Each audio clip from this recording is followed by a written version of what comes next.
नमस्कार, मैं हूं प्रवीण गौतम। दोस्तों, वीडियो में बात करेंगे कि ट्रंप जब भारत पर एक के बाद एक चोट मारे जा रहे हैं तो पीएम मोदी ने आत्मसम्मान पर चोट की बात क्यों की और ट्रंप को जवाब देते हुए पीएम मोदी कांग्रेस को क्यों कोसने लगे। वीडियो में पूरा विश्लेषण करेंगे पीएम मोदी के आज के बयान का। पहले बात करते हैं कि आखिरकार किस तरह के हालात सोशल मीडिया पर हो गए हैं।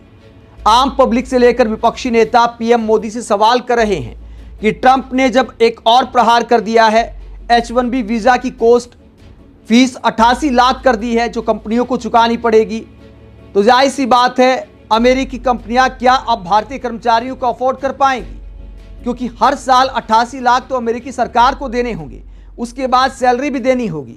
तो जाहिर सी बात है कि भारतीयों के लिए नौकरी मिलने के चांस बहुत कम हो गए हैं। जो H1B वीजा अमेरिका जारी करता है, हर साल 70% वो पाने वालों में भारतीय होते हैं, तो सबसे ज़्यादा भारत को चोट पहुंची है।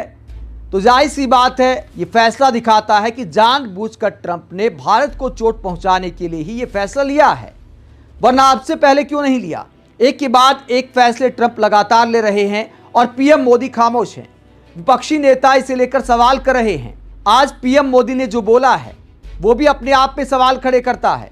पीएम मोदी ने क्या बोला, उससे पहले सोशल मीडिया पर जो खेल चल रहा है वो भी आपको दिखा देते हैं। बहुत सारे लोग मजाक भी उड़ा रहे हैं।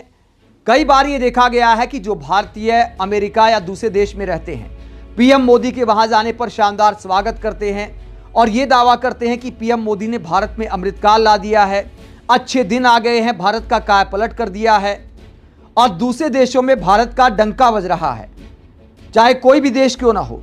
अमेरिका में रहने वाले भारतीय बार बार ऐसा दावा करते आए हैं कि मोदी जी ने अमेरिका में भी डंका बजा दिया है। अब जब ऐसे फैसले लिए जा रहे हैं, अमेरिका से तमाम तरह की खबरें सामने आ रही हैं कि लोग घबराए हुए हैं, तो मजाक उड़ाते हुए, चटकारे लेते हुए ऐसे पोस्टर दिखाए जा रहे हैं, आ अब लौट चलें। तो पीएम मोदी की तारीफ करने वाले अमेरिका में नौकरी करने वालों को बोला जा रहा है कि आ अब लौट चलें, अब वतन बुला रहा है, यहां आकर नौकरी करें, मोदी जी के सपनों को साकार करें और विकसित भारत बनाने में मदद करें। सोशल मीडिया पर ऐसे मजाक उड़ाया जा रहा है, हालांकि जिस पर बीतती है वो जानता है। हमारी संवेदनाएं ऐसे लोगों के साथ हैं, क्योंकि बहुत सारी मजबूरियां होती है। कई लोग लोन लेकर गए होंगे, मान लीजिए कोई 40 लाख 50 लाख लोन लेकर गया है, अब साल भर नौकरी को हुआ नहीं है। एक साल में कोई कितना कमा लेगा, अगले साल कंपनी उसे क्यों रखेगी। जब 88 लाख देने पड़ेंगे साल के, तो जाहिर सी बात है उसे नमस्ते बोल दिया जाएगा। इसके अलावा लोग परिवार के साथ रहते, बच्चों का एडमिशन करा दिया होगा, तो जाहिर सी बात है लाखों लोग संकट में फंस गए हैं। ये संकट छोटा नहीं है, लेकिन इसका जवाब मोदी समर्थक कैसे खोज रहे हैं, मतलब मजाक बनाकर रख दिया है हर चीज का। अब मोदी जी के समर्थन में कहा जा रहा है कि देखिए ट्रंप का यह फैसला तो आत्मघाती साबित होगा, अमेरिका का नुकसान होगा और भारत का फायदा हो जाएगा। टैलेंट भारत में आएगा, अब भारत के लिए काम करेगा, भारत को आगे बढ़ाएगा। क्या उन्हें आते ही उतने ही पैकेज पर नौकरी मिलने की गारंटी दे रहे हैं पीएम मोदी? अगर दे रहे हैं तो पीएम मोदी को बयान जारी करना चाहिए कि आप चिंता मत करो, जितने भारतीय वापस आएंगे उतनी ही सैलरी पर भारत में नौकरी दी जाएगी, यहां पर नौकरियों की कोई कमी नहीं है। भारत के बेरोजगार तो लाठी डंडे खा रहे सड़कों पर, और जो लोग अमेरिका में जाकर सेटल हो गए हैं या सेटल होना चाहते हैं, शुरुआती दौर में हैं, उनको सपने दिखाए जा रहे हैं, उनके बारे में दावे किए जा रहे हैं कि देखिए भारत आएंगे तो नौकरियों की कोई कमी नहीं है, अब देश को आगे बढ़ाएंगे, भारत का टैलेंट अब भारत को आगे बढ़ाएगा। इन सब बातों में टाइम लगता है। हो सकता है अमेरिका को इसका नुकसान हो जाए, मैं इस बात से इनकार नहीं करता, लेकिन अगर अमेरिका को नुकसान होगा तो उन परिवारों को भी नुकसान होगा जिनके हित इस फैसले से जुड़े हैं।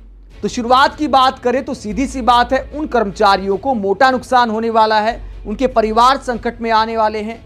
ऐसी बातों का कोई लॉजिक दिखाई नहीं देता, और देश के प्रधानमंत्री के चेहरे पर ट्रंप के फैसले का असर साफ दिखाई दे रहा था। आज गुजरात में कार्यक्रम था, रोड शो भी किया, उसके बावजूद जब इवेंट में पहुंचे तो चेहरे की थोड़ी हवाइयां उड़ी हुई थी। पीएम मोदी के भाषण में वो जोश दिखाई नहीं दे रहा था।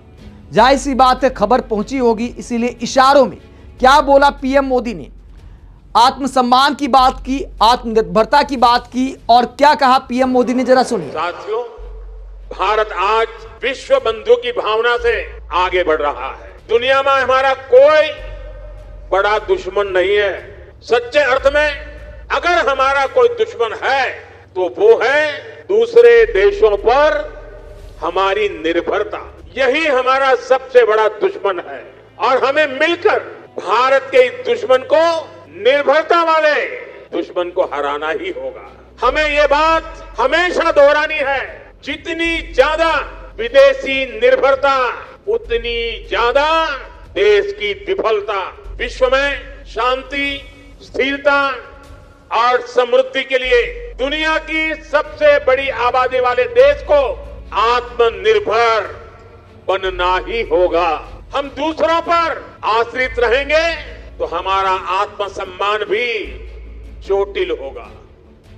140 करोड़ देशवासियों के भविष्य को हम दूसरों पर नहीं छोड़ सकते। देश के विकास के संकल्प को हम दूसरों की निर्भरता पर नहीं छोड़ सकते। हम भावी पीढ़ी के भविष्य को दांव पर नहीं लगा सकते।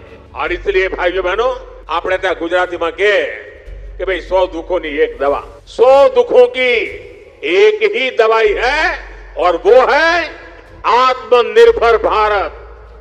आत्मनिर्भर भारत।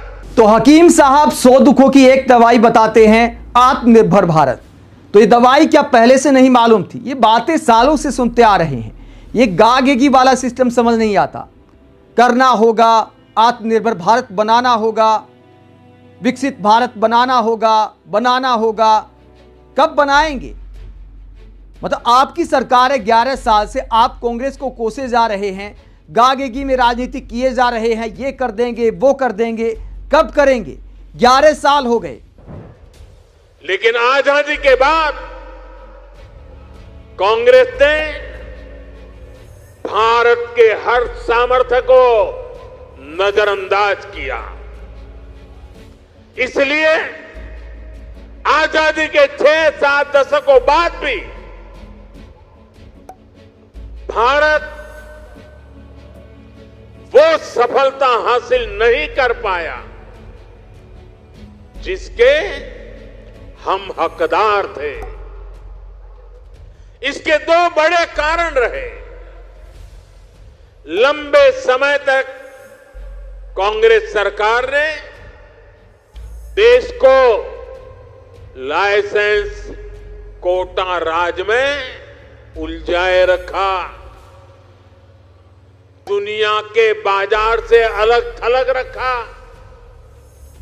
और फिर जब ग्लोबलाइजेशन का दौर आया तो सिर्फ इंपोर्ट का ही रास्ता पकड़ लिया गया और उसमें भी हजारों लाखों करोड़ों के घोटाले कर दिए गए। कांग्रेस सरकारों की नीतियों ने देश के नौजवानों का बहुत नुकसान किया। इन नीतियों ने भारत की असली ताकत को सामने आने से रोक दिया। तो पीएम मोदी ट्रंप को जवाब देते हुए कांग्रेस को कोसने लगते हैं कि कांग्रेस की नीतियों की वजह से हम आत्मनिर्भर नहीं बन पाए, कांग्रेस सामर्थ्य को नहीं पहचान पाई। तो आपने 11 साल में क्या किया? फिर आपको देश दुनिया घूमने की बजाय, कई देशों में जाने की बजाय, विदेशों में डंका बजाने की बजाय भारत में काम करना चाहिए था। फिर क्यों टाइम वेस्ट करना? 11 साल से आपकी सरकार है, फिर भी आप कांग्रेस को कोसे जा रहे हैं। कहते हैं कि कांग्रेस ने सिर्फ इंपोर्ट का रास्ता चुना, एक्सपोर्ट का रास्ता नहीं चुना। तो अब आपके रास्ते कौन रोक रहा है? और जो रोक रहा है, क्या आप उसे जवाब देंगे? ट्रंप टैरिफ पर टैरिफ लगाए जा रहे हैं और पीएम मोदी जवाब नहीं दे पा रहे। यह कहना कि करना होगा, कांग्रेस ने नहीं करने दिया, यह विक्टिम कार्ड खेलना है, सपने बेचना है। सपनों से बाहर आइए और ट्रंप को जवाब दीजिए। 11 साल में आत्मनिर्भर भारत बनाने की दिशा में कितना काम हुआ है? हर साल 2 करोड़ नौकरी देने का वादा किया था, कहां पैदा हो गई? इसीलिए H1B वीजा पर हमारे भारतीय निर्भर हैं। कांग्रेस ने 200 बात की एक बात है कि कांग्रेस को कोसना आसान है, विपक्षी दलों को कोसना आसान है, राहुल गांधी को ट्रोल करना आसान है, लेकिन ट्रंप को जवाब देना मुश्किल काम है। तो पीएम मोदी क्या मुश्किल कामों से डरते हैं? आप इस पूरे मुद्दे पर क्या सोचते हैं? कमेंट बॉक्स में अपनी राय जरूर दें। साथ ही चैनल को सब्सक्राइब भी करें। नमस्कार।